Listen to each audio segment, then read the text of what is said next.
Вітаю вас у эфіры рацыя. Адзін з апошніх выпускаў перад 25 годам. Годам, які, мякка кажучы, для Беларусі можа стаць адметным. На сувязі гісторык Яўген Красулін. Вітаю вас. Дзень добры. Рацыя. Спадар Яўген, ёсць адзін лайфхак. Калі ў Беларусі пачнуцца нейкія зварушэнні, вайна, удары па Беларусі, нам перад гэтым паведамяць у амбасадзе Злучаных Штатаў. І вось Дзярждэп ЗША 18 снежня аднавіў інфармацыю датычна Беларусі 4-ы ўзровень небяспекі.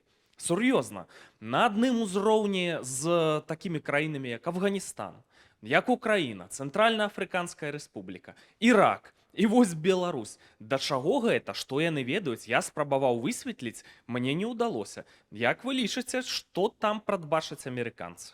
Хутчэй за ўсё, гэта ў чаканні таго, што завецца ў Беларусі і ў некаторых незалежных СМІ выбарамі, якія прызначаны на 26 студзеня. Паколькі у Беларусі гэты працэс, ён такі звязаны з пэўнымі рызыкамі, усе памятаюць 20-й год, зноўку мы ж памятаем, як падыходзілі і у тым ліку аналітычная супольнасць да гэтых выбараў пад лозунгам «ды нічога не будзе».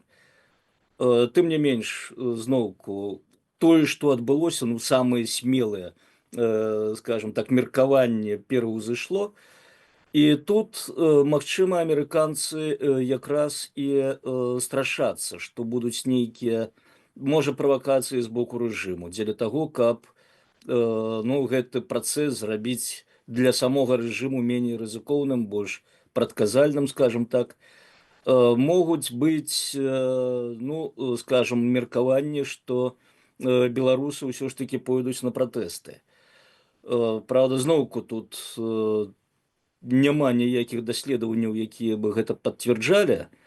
З іншага боку, і ў 20-м годзе зноўку такога не было, такіх прадказанняў.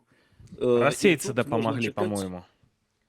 Што вы кажаце? Расейцы дапамаглі ў першыя дні пратэстаў, па-мойму. Былі там спецслужбісты, былі всякие там, значыцца, спецназы, мапы з Казахстана, з Расійскай Федэрацыі. Дапамаглі, была правакацыя. Прыходзілі паведамленні з розных крыніцаў пра тое, што то ў тым беларускім горадзе пратэстоўцы сутыкаліся з прадстаўнікамі іншых краін, у першую чаргу сапраўды гаворка ішла пра Расію, але ніякіх надзейных пацверджанняў гэтаму потым не паступала. Хто ж пацвердзіць надзейна ў такой сітуацыі? Ведаеце, ўсё роўна гэта ўсплывае. Гэта та інфармацыя, якую даволі цяжка захаваць, но тым не менш, вось асобныя паведамленні паступалі, але потым гэта так усё суцішылася і ніякай іншай інфармацыі, якая пацвярджала гэта, не прыходзіла. Так што пакуль мы зыходзім з таго, што, скажем так, гэта гіпотэзы. Мы цудоўна ведаем, што Расія была гатова аказаць, у тым ліку, і сілавую падтрымку рэжыму, што, на мой погляд, адыграла вырашальную ролю, чаму не адбыўся вось гэты раскол элітаў, які, уласна кажучы, звычайна адбываецца ў такой сітуацыі. Бо эліты там вагаліся, некаторыя прадстаўнікі элітаў перайшлі на бок народу, а іншым, вось для іншых сваю ролю адыгралі тыя гаранты, якія рэжым атрымаў ад Расіі, што і дазволіла яму ўтрымацца ў выніку, прымяніўшы, канешне, жорсткую сілу. Спадар Яўген, датычна гэтых так званых выбараў, тут інтрыга падавалася б толькі ў тым, колькі сабе напіша Лукашенко. На працэнт больш, чым Пуцін напісаў сабе, ці на адсотак менш, чым Пуцін напісаў, так?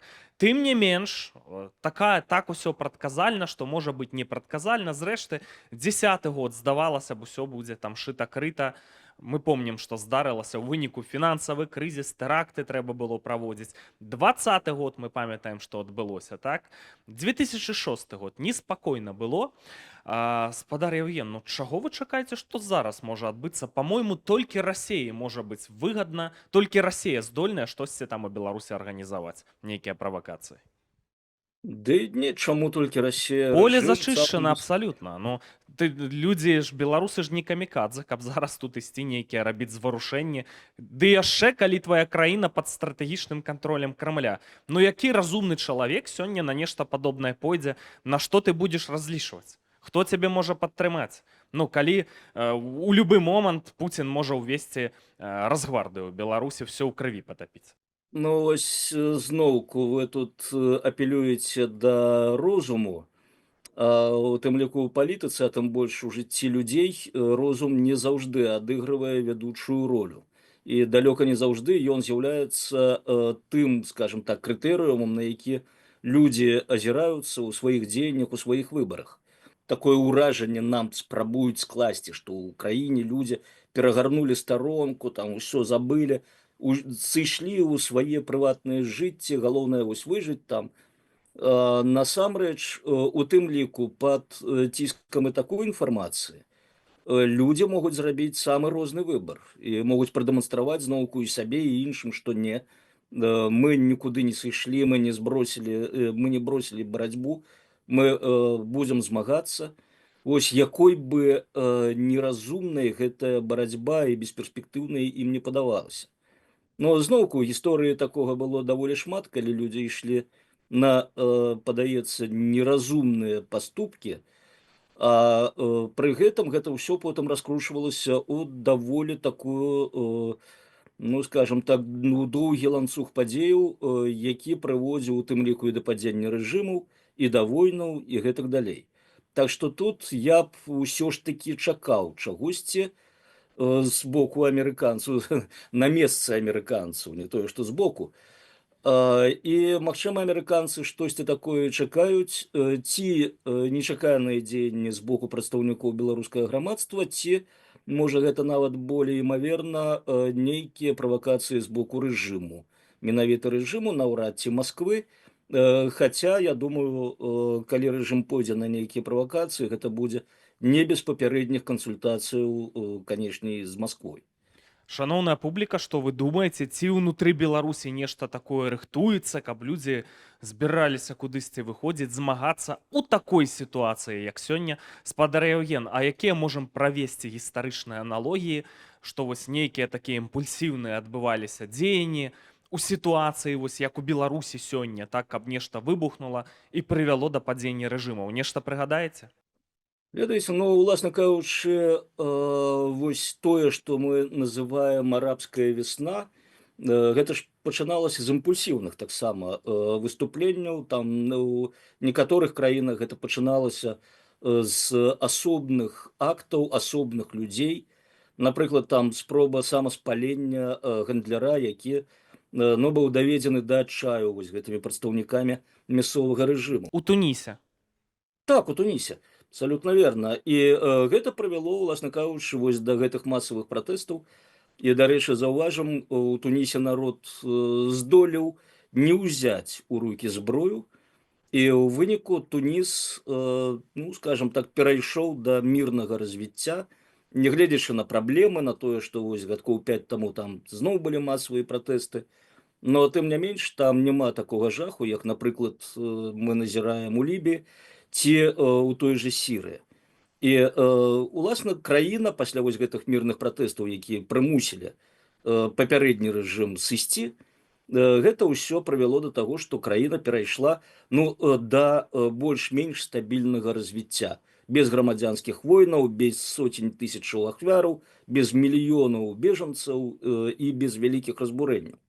Так што тут вось можа акцыя аднаго чалавека быць вось той саломінкай, якая пераломіць храбціну рэжыму, ці, скажем, той іскрай, якая запусціць рэвалюцыю, мірную, немірную, вось, калі ў грамадстве такая, ну, такая сітуацыя наспела. Тое, што ў беларускім грамадстве такая сітуацыя даўно наспела і выспела, я не думаю, што хтосьці будзе гэта адмаўляць. Шаноўныя гледачы, ну мы тут не заклікаем кагосьці ісці на самаспальванне, крый Божа, спадар Яўген, правільна? Канечне, не. А заклікаем вас, тых, хто можа, напрыклад, хто выехаў за мяжу, каму бяспечна, подписывайтеся на канал Рацыі, дапамагайце, каб алгарытмы прасоўвалі беларусацэнтрычнае медыа, бо трэба процістаяць і ботам рэжыму і розным там прахадзімцам. Ёсць праблемы, паглядзіце, бетонныя сцены. Дапамагайце, калі ласка. Рацыя. Спадар Яўген, такое да вас пытанне. Лукашенко 25-26 студзеня то будзе знаходзіцца не ў Беларусі, аказалася, так? Нейкі там саміт краін СНД ў Пецярбургу, хоць павінен быць у Беларусі, ўкідваць выбарчы бюлетэнь там для выгляду, так? Нейкая там каманда, шампанскае адкрываць, выступаць. Не, ён будзе знаходзіцца ў Расіі, ёсць такая інфармацыя. Чаму? Ці можа быць такое, што ён-то ў Беларусь ужо і не вернецца? Ну, з гісторыі зноўку мы ведаем, што такое адбывалася. Увогуле, як бы нам не спрабавалі давесці, што дыктатарскія рэжымы гэта вельмі ўстойлівыя рэжымы. Вось тая самая моцная рука, пра якую быццам бы мараць беларусы, ну, насамрэч, падспудна шмат хто марыць, так, калі прыйдзе чалавек і вырашча за вас вашыя праблемы, падыме на свае моцныя ручкі і аднясе ў светлую будучыню. Вось, но у рэчаіснасці, канечне, дыктатарскія рэжымы вельмі неўстойлівыя. Бачым вось падзеі мінулага месяцу, так, калі літаральна за пару тыдняў, нават меней, рэжым, які падаваўся стабільным. Прычым ён жа падаваўся стабільным не толькі, скажем, шырокай масавай аўдыторыі, маем на ўвазе сірыйскі, так, Башара Асада.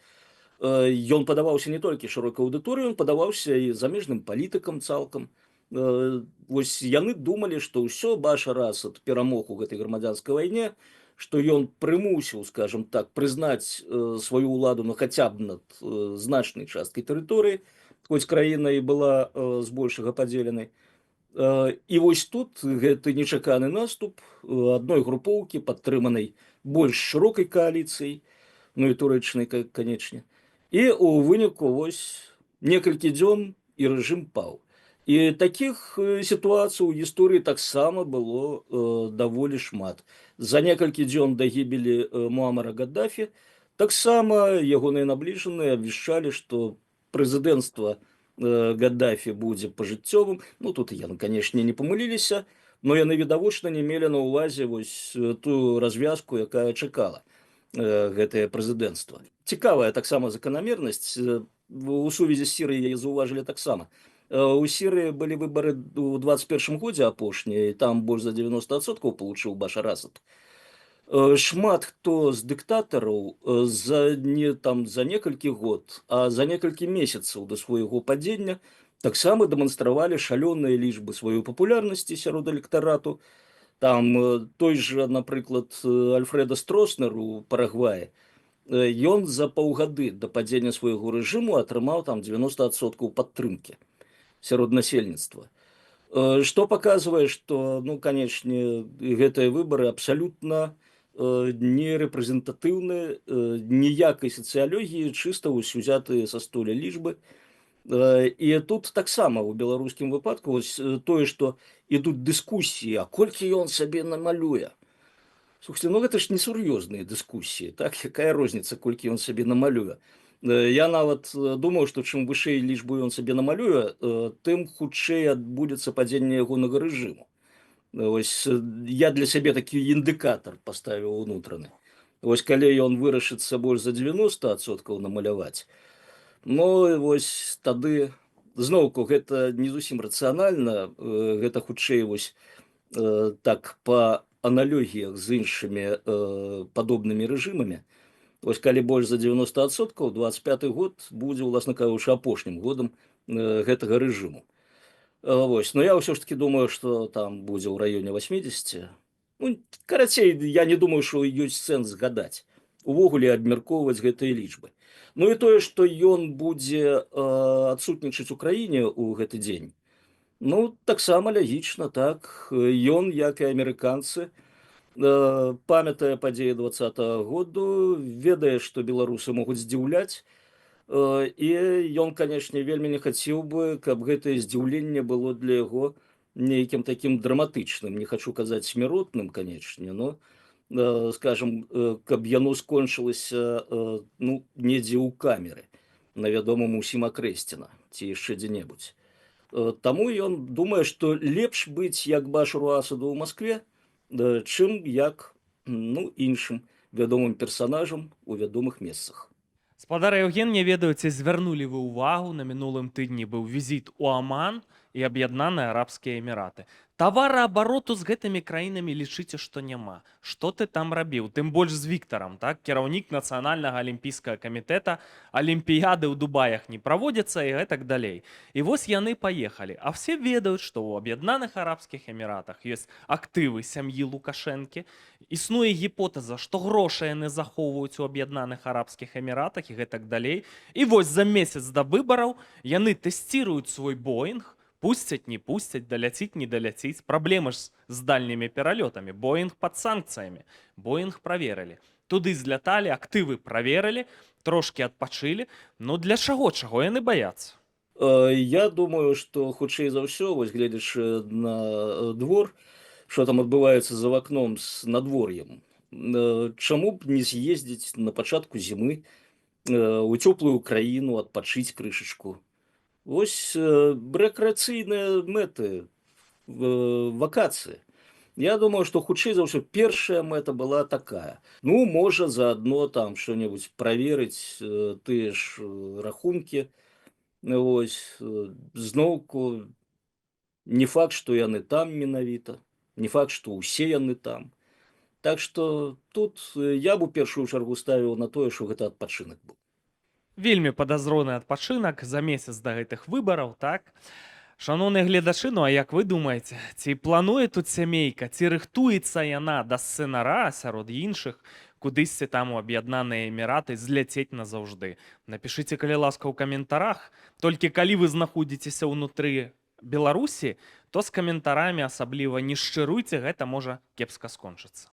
Я б тут хацеў дадаць, што ўсё ж такі Аб'яднаныя Арабскія Эміраты гэта краінка блізкая да Злучаных Штатаў Амерыкі.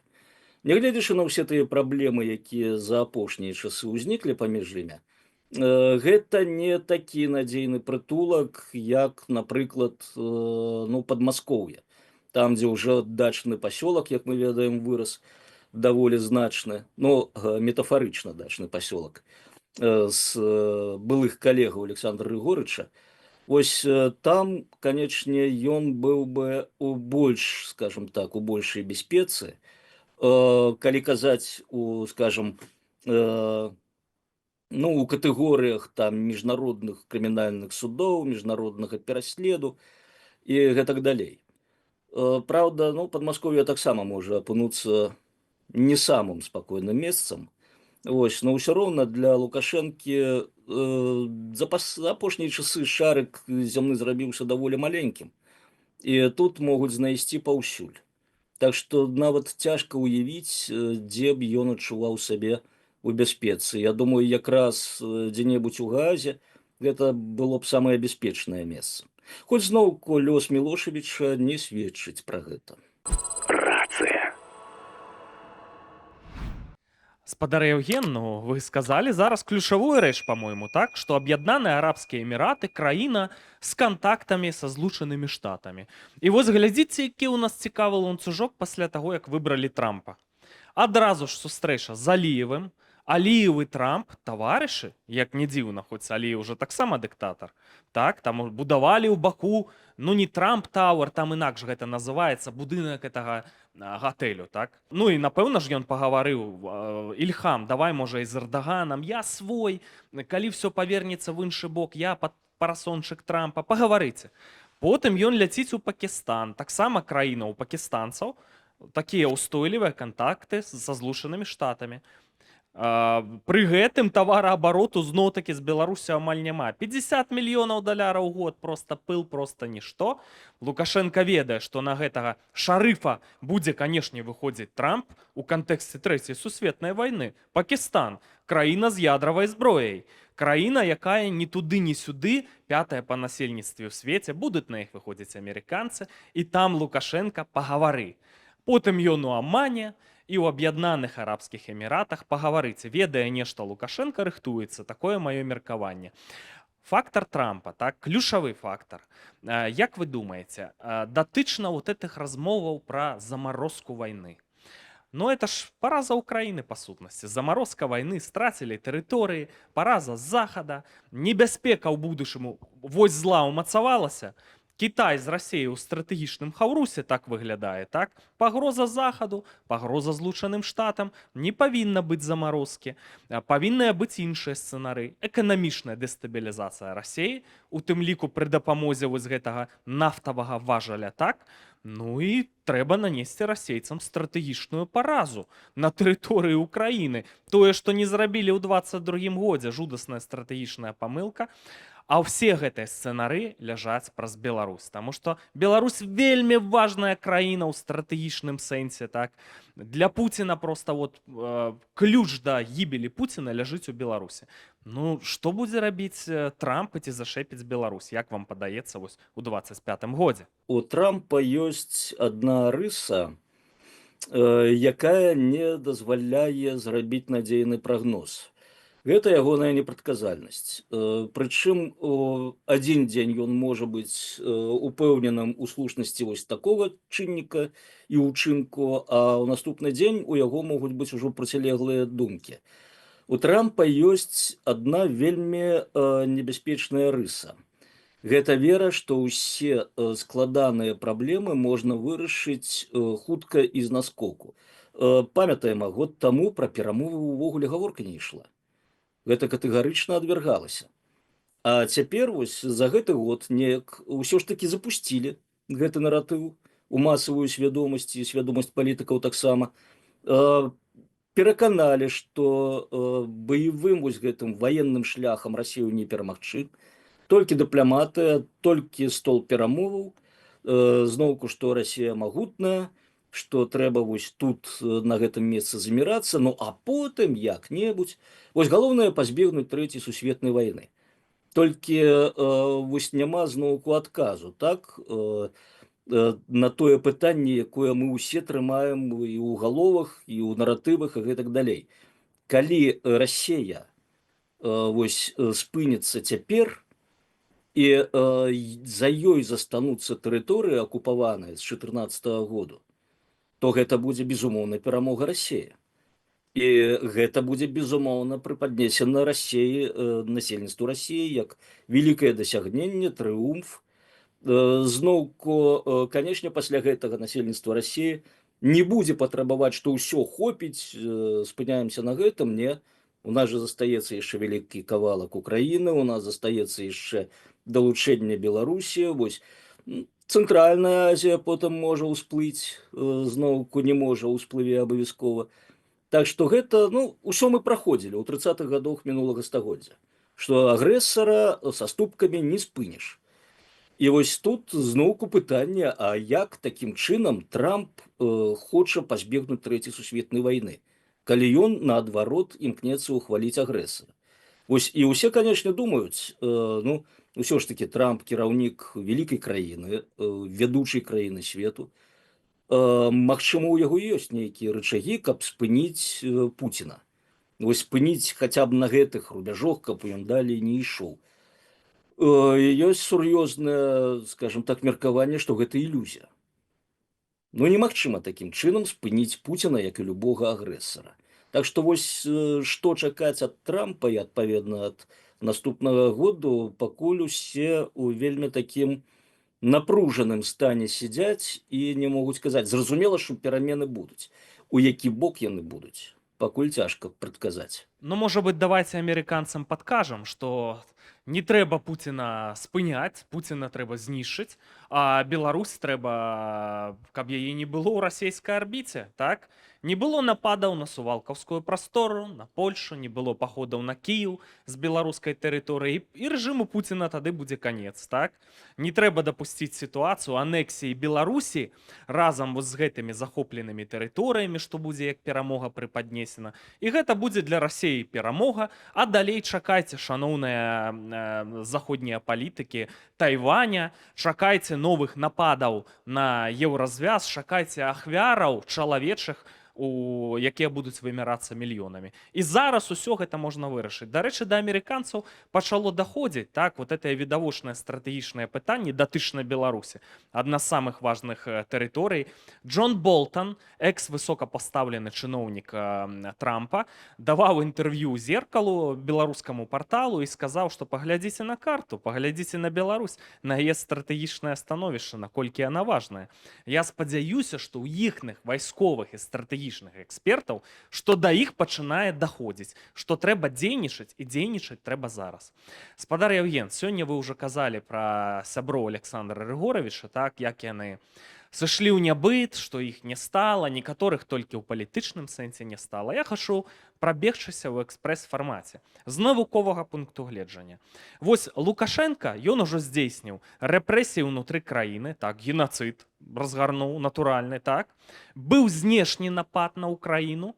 Існуе гіпотэза, што у прынцыпе-то Пуціна Лукашенко і падбухторыў ісці з Беларусі на Кіеў, а не наадварот, так? Знянацку Лукашенко пра гэта даведаўся. Ну і трэці элемент размахвання гэтымі арэшнікамі, ядравай зброяй. З пункту гледжання навукі Лукашенко зрабіў ужо ўсё, каб сысці ў небыт. І я, шчыра кажучы, перакананы, што хутка Лукашэнкі не стане. Што вы думаеце, шаноўныя гледачы? Напішыце, каля ласка. Но я хачу пра ягоных сяброў пагаварыць, на чым яны пагарэлі. Вось Слабадан Мілошавіч, 99 год. Як ён, з-за чаго ён уладу страціў? Ну, Мілошавіч там зразумела. Гэта падзеі, якія звязаны ўвогуле з распадам Югаславіі, з гэтым узброеным канфліктам, які завецца вайною Югаславіі, былой Югаславіі. Ну, у першую чаргу мы там бачым канфлікт этнічны, рэлігійны таксама, паміж мусульманамі і хрысціянамі.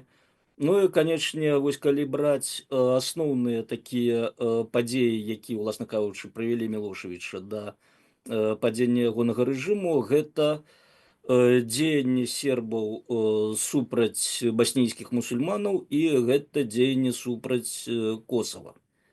Вось, генацыд у Срэбніцы, канечне, вось, гэта той момант, які вельмі моцна паўплываў на успрыяцце міжнароднай супольнасцю сітуацыі ў былой Югаславіі.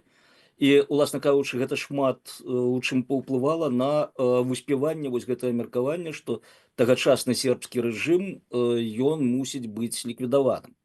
Ну не тое, што ліквідаваным, бо палітыкі, як правіла, асабліва заходнія палітыкі, яны пазбягаюць такіх радыкальных момантаў, што ліквідаваць, знішчыць, звергнуць.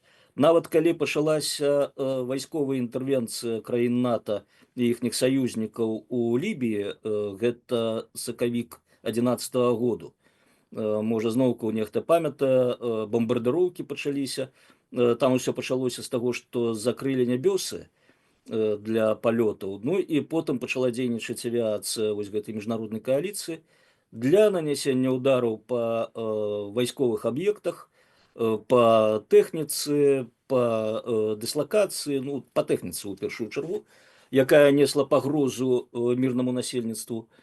І мэтай гэтай інтэрвенцыі тагачаснай не было першапачаткова звяржэння рэжыму Каддафі. Власна кажучы, Гаддафі ж трапіў у рукі паўстанцаў пасля таго, як авіацыя НАТО нанесла ўдар па ягоным канвоі.